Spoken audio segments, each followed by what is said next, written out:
জিলা আয়ুক্তগৰাকীয়ে গ্ৰহণ কৰিছিলোঁ কিন্তু তেখেতৰ আচলতে যি বিগত 14 আগষ্টত আমি প্ৰথমবাৰৰ বাবে আয়ুক্ত অফিচত আহি পেলাই এখন আমি স্মাৰক পত্ৰ প্ৰদান কৰিছিলোঁ। সেই সময়ত আমাৰ লগত সংগঠন আছিল 13টা।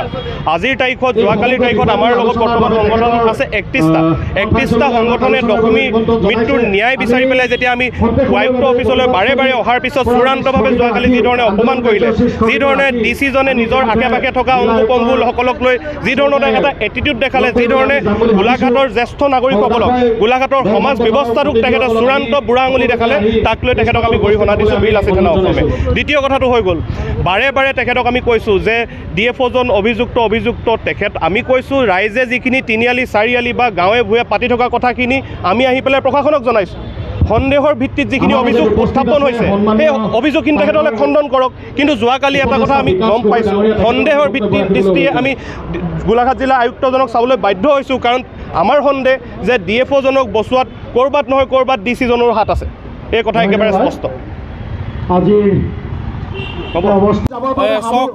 আজি আমি আকৌ যোৱাকালি আমি DC অফিচত আমি DC ছাৰক এখন মেম'ৰেণ্ডাম দিবলৈ গৈছিলোঁ, কিন্তু DC ছাৰৰ সদিচ্ছা অভাৱৰ কাৰণে তেওঁ গ্ৰহণ নকৰি তেওঁ ADC পৰ্যায়ৰ বিষয়া পঠিয়াই দিছে।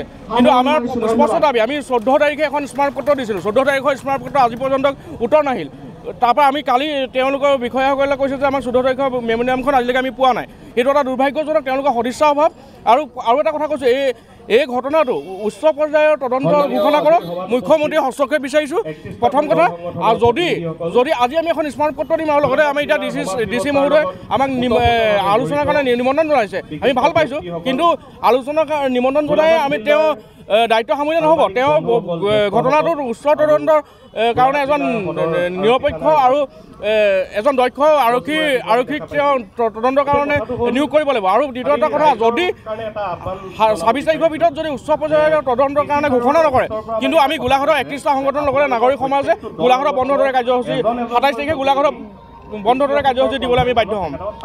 স্পষ্ট কথা, দশমী দুৱাৰাই ন্যায় পাব লাগিব। আমি 30টা জাতীয় জনগোষ্ঠীয় সংগঠনে আমি লাগি আছোঁ, আৰু দশমী দুৱাৰাই উচিত ন্যায় যেতিয়ালৈকে নাপাব আমাৰ সংগ্ৰাম চলি যাব। আমাৰ স্পষ্ট কথা, বোকাখাটৰ DFO অৰুণ বিঘ্নেশক অতি শীঘ্ৰে গ্ৰেপ্তাৰ কৰিব লাগিব আৰু তদন্ত আউটলৈ আনিব লাগিব। গোলাঘাট আয়ুক্তই দায়িত্ব ল'ব লাগিব, গোলাঘাট SPয়ে দায়িত্ব ল'ব লাগিব, আৰু বোকাখাটৰ OC বিতুমন চুতীয়াৰ আমি দায়িত্ব কিন্তু ভালদৰে আমি দেখা নাই। আৰু যোনগৰাকী চয়নিকা বৰকাকতি বুলি কোৱা যোনগৰাকীক দায়িত্ব দিছে এই কেছটো চাবলৈ, তেখেতকো তদন্ত আউটলৈ আনিব লাগিব। তেখেতে একো এভিডেঞ্চ নথকাকৈ কিয় জ্বলাই দিলে, যোনখন কাপোৰ জ্বলাই দিলে কিয় জ্বলাই দিলে তেখেতে, এইবিলাক আমাক তদন্ত আউটলৈ আনিব লাগিব। আমাৰ স্পষ্ট কথা, 30টা জাতীয় জনগোষ্ঠীয়ে আমি কিন্তু সংগ্ৰাম চলাই যাম।